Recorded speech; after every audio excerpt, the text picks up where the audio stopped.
Hello all, welcome to SMS channel. Hi అండి అందరికీ.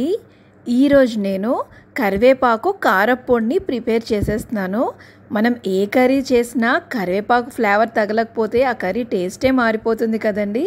మరి అలాంటి కరివేపాకుతో ఈ విధంగా పొడిలాగా చేసుకొని వేడివేడిగా పొడిలాడుతున్న రైస్లో 1 టేబుల్ స్పూన్ నెయ్యి వేసుకొని అలాగ కలుపుకొని తింటే ఆహా, దాని టేస్టే అదిరిపోతుందండి. ఎంత కమ్మగా ఉంటుందంటే తినే కొద్దీ తినాలి అనిపిస్తూ ఉంటుంది. ఇలా కలుపుకొని ఒక్కొక్క ముద్ద తింటుంటే ఇంకా వేరే కర్రీస్ కూడా ఎందుకు పనికిరావండి. సూపర్ అసలు. మరి రెసిపీలోకి వెళ్ళిపోదామా? ఈ కరివేపాకు కారప్పొడి కోసం మనం ఫ్రెష్గా కరివేపాకుని ఈ విధంగా శుభ్రంగా కడుక్కొని పక్కన పెట్టుకోవాలి. దీంట్లోకి మనం ఎండుమిరపకాయలు, పచ్చిశనగపప్పు, జీలకర్ర, వేయించిన శనగపప్పు, ధనియాలు, వెల్లుల్లి రెబ్బల్ని ఈ క్వాంటిటీస్లో తీసుకోవాలి. ముందుగా స్టవ్ ఆన్ చేసుకొని ఒక కడాయిలో 2 టేబుల్ స్పూన్స్ వరకు ఆయిల్ని తీసుకోవాలి. ఆయిల్ కొద్దిగా వేడైన తర్వాత ఎండుమిరపకాయల్ని అలాగే పచ్చిశనగపప్పుని వేసుకొని బాగా ఫ్రై చేసుకోవాలి. ఇప్పుడు ఎండుమిరపకాయలు ఈ విధంగా కొద్దిగా కలర్ మారిన తర్వాత జీలకర్ర, వేయించిన శనగపప్పు, అలాగే ధనియాలు, వెల్లుల్లి రెబ్బల్ని కూడా వేసేసుకొని బాగా కలుపుకోవాలి.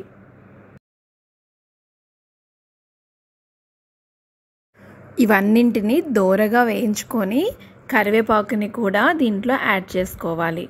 ఇప్పుడు కరివేపాకు మొత్తం మనకి కలర్ చేంజ్ అయ్యి బాగా మగ్గే వరకు కూడా ఫ్రై చేసుకుంటూనే ఉండాలి. ఇలా కలుపుతూ చక్కగా ఫ్రై చేసుకోవాలి. కరివేపాకు వల్ల మనకి చాలా హెల్త్ బెనిఫిట్స్ ఉన్నాయండి. ఇది మనకి హెయిర్కి కానివ్వండి, లేదంటే బ్లడ్ షుగర్కి కానివ్వండి, లేదంటే చాలా హెల్త్ ఇష్యూస్కి కూడా కరివేపాకు మంచిది. డైలీ మనం ప్రతి కర్రీలో కరివేపాకుని తీసుకోవాలి. అలాగే జ్యూస్ లాగా తీసుకున్నా కూడా చాలా మంచిది. చూడండి, ఇక్కడ ఈ విధంగా ఫ్రై అవుతే సరిపోతుంది. ఇలా రావాలి కలర్ అంతా. ఇంకా కొంచెం 5 మినిట్స్ ఫ్రై చేసుకొని ఇలా ఈ విధంగా వచ్చిన తర్వాత స్టవ్ ఆఫ్ చేసేసుకొని రూమ్ టెంపరేచర్కి వచ్చేంత వరకు చల్లార్చుకోవాలండి. ఇప్పుడు చూడండి, ఈ విధంగా చల్లారిపోయింది. దీంట్లో మనకి టేస్ట్కి తగినంతగా 1.5 టేబుల్ స్పూన్ వరకు సాల్ట్ని కూడా యాడ్ చేసుకొని ఇలా ఇక్కడ చూపిస్తున్న విధంగా చక్కగా ఒకసారి కలుపుకోవాలి.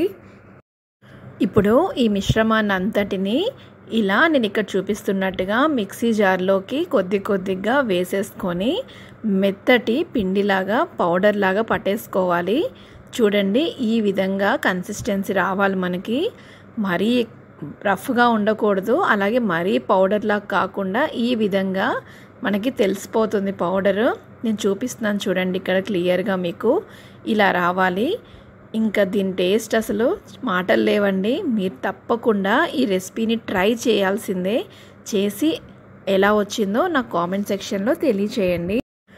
ఈ కారప్పొడిని మనం ఈ విధంగా నేను ఇక్కడ చూపిస్తున్నట్టుగా గ్లాస్ కంటైనర్లో స్టోర్ చేసుకుంటే మనకి కలరు మారదు, టేస్ట్ మారదు, పర్ఫెక్ట్గా ఉంటుంది. సో మీరు కూడా ట్రై చేయండి. ఈ వీడియో కనుక మీకు నచ్చితే తప్పకుండా లైక్ చేయండి, షేర్ చేయండి, సబ్స్క్రైబ్ చేసుకోండి. Thank you for watching. Bye bye.